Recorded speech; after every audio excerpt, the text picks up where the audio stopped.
So today we're going to take a look at how you can give students individual feedback if they've uploaded a file to a Google form. So here's my test assignment right here. I've asked students for their name and then to upload a picture, or you may ask them to upload a video. Now I want to take a look at the file that they uploaded and give them some individual feedback.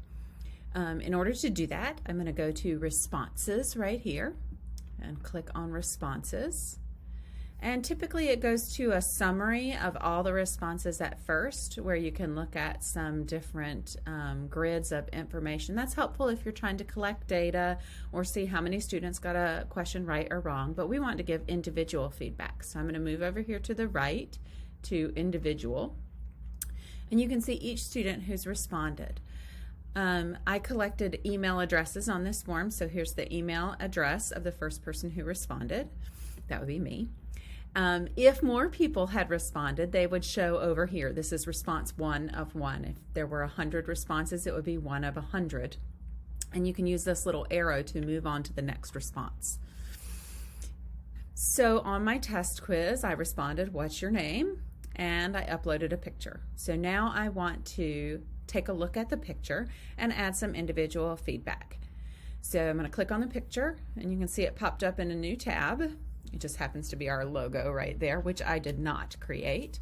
And I'm going to give some feedback. So I'm going to come back over here to the quiz, and where it says add individual feedback, I'm going to click and say, "Wow, Christy, I loved your use of color on this project.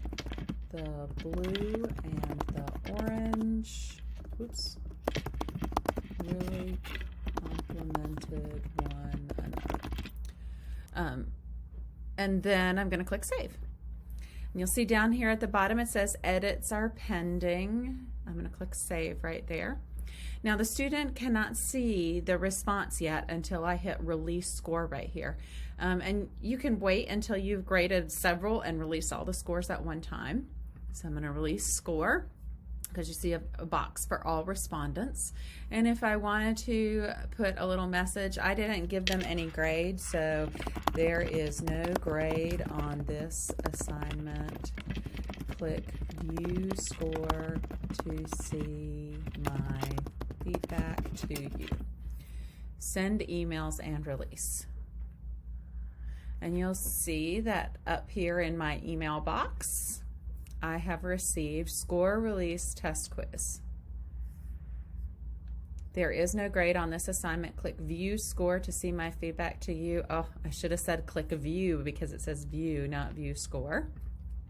But there it is. There's the individual feedback, and the student can read it and see what you had to say about their work.